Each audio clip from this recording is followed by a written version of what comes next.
Assalamualaikum warahmatullahi wabarakatuh. Apa kabar anak-anak? Ibu harap kalian dalam kondisi sehat.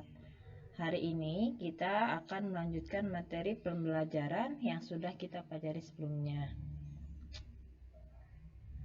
Sebelumnya kalian sudah belajar tentang hukum fluida, di mana salah satu hukum tekanan kalian belajar tentang hukum Pascal, Archimedes, berjalan dalam perhubungan. Nah, ini adalah peta konsep apa yang akan kalian pelajari, di mana hukum terkait fluida ada Pascal, Archimedes, berjana berhubungan, dan Boyle. Ini peristiwa terkait fluida ada hidrostatis, massa jenis, kedalaman zat cair. Fluida sendiri terdiri dari zat cair dan gas, dan zat cair mengalir. Ini ada transportasi darah, transportasi cairan tumbuhan, osmosis, dan tekanan darah. Sebelumnya kalian sudah belajar tentang tekanan hidrostatik. Kemudian hari ini kalian akan belajar tentang bejana berhubungan. Apa itu bejana berhubungan? Bejana berhubungan merupakan salah satu jenis tekanan pada zat cair. Maksudnya bagaimana? Nah, pada bejana berhubungan, jika bejana berhubungan diisi zat cair yang sama dalam keadaan setimbang, maka permukaan zat cair dalam bejana-bejana terletak kepada satu bidang data. Nah, hukum bejana berhubungan tidak berlaku pada yang pertama, tekanan di atas bejana tidak sama. Yang kedua, diisi dua atau lebih macam zat cair digoyang-goyangkan. Salah satu bejana merupakan pipa kapiler.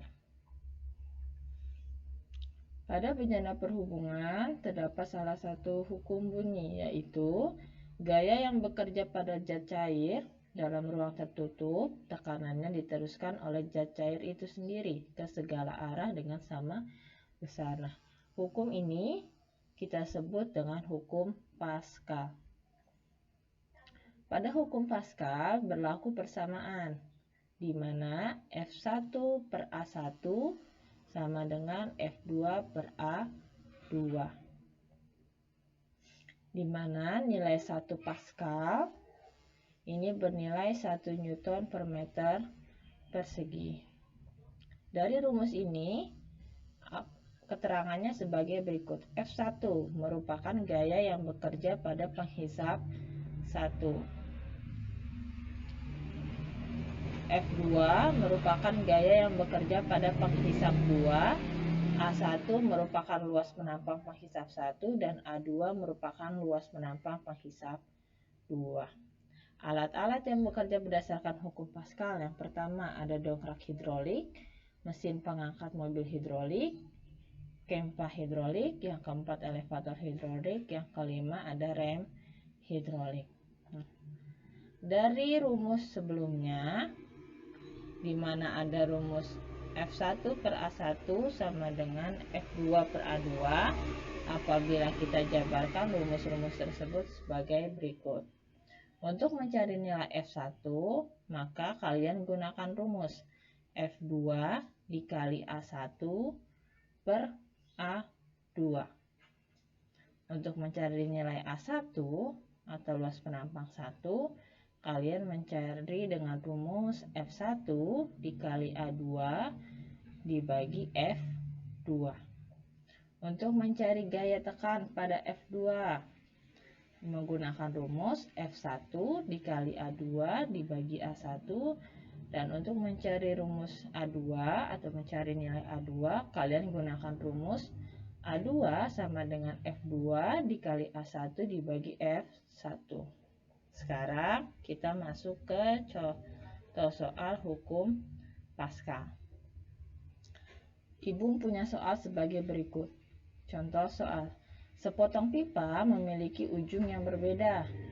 Jika luas penampang pipa besar, nilai A2 sebesar 300 cm persegi, dan luas penampang pipa kecil atau A1 sebesar 15 cm persegi, berapakah besar tekanan pada pipa kecil jika pada pipa besar diberi beban tekan sebanyak 6000 Newton? Dari soal tersebut kita mengetahui bahwa nilai A1 atau pipa kecil sebesar 15 cm persegi. Nilai A2 atau luas penampang pipa besar sebesar 300 cm persegi. Dan gaya tekan pada pipa besar atau F2-nya sebesar 6000 Newton. Nah, sekarang yang kita harus cari adalah nilai F1 atau gaya tekan pada pipa kecil. Di rumus sebelumnya kalian sudah tahu untuk mencari nilai F1 maka gunakanlah rumus F1 sama dengan F2 dikali A1 dibagi A2. Masukkan angkanya, F1 sama dengan 6000 dikali 15 dibagi 300. Nah, maka didapatlah hasil nilai F1 sebesar 300 Newton. Soal kedua. Sepotong pipa memiliki ujung yang berbeda. Jika luas penampang pipa kecil 24 meter persegi dan penampang pipa besar 2 kali dari luas A1, berapakah besar tekanan pada pipa besar jika pada pipa kecil diberi tekanan sebanyak 192 Newton? Nah, dari soal tersebut kita mengetahui bahwa nilai A1 pipa kecil sebesar 24 cm persegi. Nilai A2 atau luas penampang pipa 2 besarnya 2 kali nilai A1. Berarti 2 dikali 24. Maka kita mendapatkan hasil 48. Dan untuk nilai F1 nilainya sebesar 192 Newton. Ditanya berapakah nilai F2-nya? Sama seperti menggunakan rumus sebelumnya, nilai F2 dapat dicari dengan menggunakan rumus F1 dikali A2 dibagi A1, di mana F2 sama dengan 192 dikali 48 dibagi 24. Dan nilai F2-nya kita mendapatkan hasil 384 Newton. Jadi besar tekanan pada pipa besar sebesar 384 Newton. Hukum selanjutnya yaitu ada hukum Archimedes, di mana hukum ini berbunyi suatu benda yang dicelupkan ke zat cair akan mendapat gaya ke atas yang besarnya sama dengan berat zat cair yang dipindahkan benda tersebut. Nah, hukum Archimedes ini rumusnya adalah Fa sama dengan Rho dikali G dikali V, di mana Fa merupakan gaya ke atas, V merupakan volume zat cair yang dipindahkan atau volume benda yang tercelup, Rho itu massa jenis zat cair, dan G merupakan konstanta gravitasi. Pada hukum Archimedes, benda akan mengalami 3 peristiwa. Yang pertama yaitu tenggelam, terapung, dan melayang. Benda dikatakan tenggelam apabila massa jenis benda lebih besar dari massa jenis zat cair. Untuk terapung, benda disebut dia terapung apabila massa jenis benda lebih kecil daripada massa jenis zat cair. Dan benda akan melayang apabila massa jenis benda sama dengan massa jenis zat cair. Pada hukum Archimedes ini, maka kita simpulkan bahwa untuk benda terapung, nilai gaya ke atasnya atau nilai Fa lebih besar daripada nilai bendanya.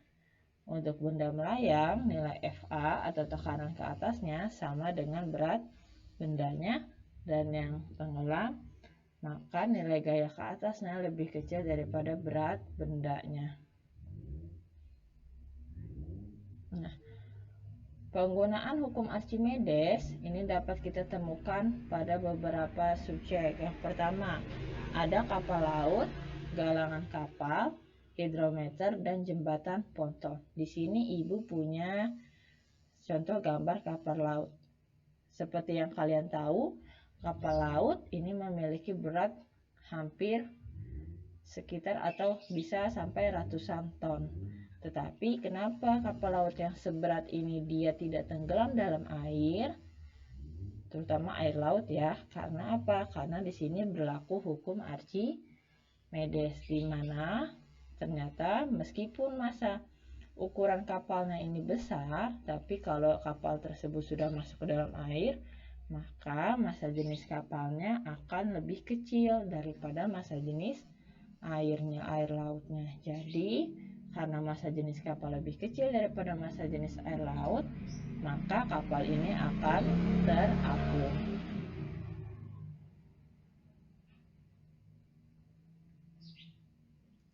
Selanjutnya itu kita masuk ke ketinggian tempat dan hubungannya dengan tekanan udara. Semakin tinggi tempat, maka semakin tinggi suatu tempat, maka semakin rendah pula tekanan udara di tempat itu. Untuk mengukur ketinggian tempat dan tekanan udara, kalian menggunakan rumus ini.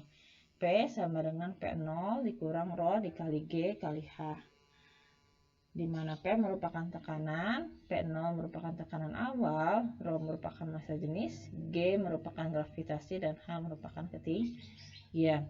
Untuk mengukur ketinggian, kalian bisa menggunakan alat ukur yang disebut dengan barometer. Barometer adalah alat yang digunakan untuk mengukur tekanan atmosfer. Penunjukan besar tekanan atmosfer oleh barometer disebut sikap barometer. Barometer terbagi menjadi dua, ada barometer raksa dan barometer aneroid. Untuk barometer raksa merupakan tinggi permukaan raksa. Tinggi raksa pada permukaan laut adalah 76 cm, sehingga kita mengetahui bahwa tekanan 1 atm itu sebesar 76 cm Hg. Pengurangan 1 cm Hg dari kenaikan 100 meter. Jadi kalau setiap kita naik dengan ketinggian 100 meter, kita akan kehilangan 1 cmHg atau 1 cmHg. Kalau kita naik lagi ke ketinggian 200 meter, berarti kita akan mengalami kekurangan lagi 1 cmHg.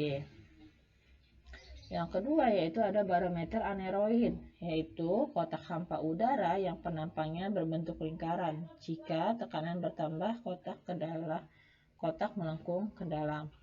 Yang kedua yaitu ada manometer. Untuk manometer merupakan alat ukur mengukur tekanan gas pada ruang tertutup. Pada manometer ini terbagi menjadi 3. Yang pertama ada raksa terbuka, nilainya 1 atm. Yang kedua raksa tertutup, nilainya di atas 1 atm. Dan yang ketiga logam, tekanannya sangat tinggi. Contohnya adalah pada manometer Craft Buddenberg, Bourdon, dan Pegas. Nah, contoh soalnya bagaimana kita menghitung ketinggian tempat dan tekanan udara. Contoh soal, kota Ambarawa berada pada ketinggian 500 meter dari permukaan air laut. Berapakah tekanan udara di kota tersebut? Nah, untuk mencarinya kalian menggunakan rumus P sama dengan P0 dikurang H dibagi 100 dikali 1 cmHg. Kemudian masukkan nilai P0-nya 76. Kenapa 76? Karena 76 ini merupakan standar angka tekanan, yaitu yang tadi Ibu bilang, yaitu 1 atm. Maka nilai P0-nya selalu berada di angka 76. Kemudian kalian masukkan rumus nilainya hanya, yaitu 500, karena ketinggian kotanya berada di 500 dibagi 100, karena 100 ini dari rumusnya, dikali 1. Maka 76 dikurang 500 per 100 dikali 1. Kita bagi dulu nih, 500 bagi 100 dapatlah 5 dikali 1, maka hasilnya 5. Baru 76 dikurang 5 sama dengan 71 cmHg. Jadi tekanan udara di kota Ambarawa sebesar 71 cmHg. Selanjutnya yaitu ada hukum Boyle. Hukum Boyle menyatakan bahwa hasil kali antara tekanan dan volume gas dalam ruang tertutup adalah tetap, asalkan suhunya tetap. Rumusnya adalah PV sama dengan C, atau kalian juga dapat persamaan P1 dikali V1 sama dengan P2 dikali V2 dengan keterangan sebagai berikut. P1 merupakan tekanan gas mula-mula. di mana satuannya bisa atm atau cm Hg. P2 merupakan tekanan setelah dirubah. V1 merupakan volume gas mula-mula, V2 merupakan volume gas setelah diubah. Yang C merupakan konstanta atau tetapan. Hukum Boyle hanya dapat berlaku jika suhu tetap tetapi tekanan dan volumenya berubah. Yang kedua, massa gasnya tetap atau dalam arti tidak ada kebocoran gas. Yang ketiga, gas tidak jenuh, dan yang keempat, tidak terjadi reaksi kimia dalam ruangan. Alat yang menggunakan prinsip hukum Boyle diantaranya ada manometer tertutup. Yang kedua ada pompa udara. Jenis-jenis pompa udara yaitu ada pompa tekan udara, pompa isap udara, pompa air, yaitu ada pompa isap dan pompa tekan. Yang keempat pipet tetes, dan yang kelima alat suntik. Oke. Nah, hari ini kita belajar hanya sampai hukum Boyle. Tadi Ibu sudah menjelaskan tentang hukum Pascal, hukum Archimedes, cara mengukur tekanan, dan juga tentang hukum Boyle. Nah, jika kalian sudah melihat ini, Ibu harap kalian sudah paham. Ya, jadi nanti kalau kalian masih belum paham, silahkan diulang lagi penjelasan dari Ibu. Nah, untuk latihan soalnya bagaimana? Untuk latihan soalnya nanti akan Ibu berikan kepada kalian. Jadi Ibu harap kalian mengerjakan soal-soal yang telah Ibu berikan. Ya, kurang lebihnya dari Ibu sampai di sini. Nanti kita akan bertemu lagi di pertemuan selanjutnya dengan membahas soal-soal yang udah Ibu kasih dan juga materi selanjutnya. Kita akhiri ya pembelajaran hari ini. Kurang lebihnya Ibu mohon maaf. Wassalamualaikum warahmatullahi wabarakatuh.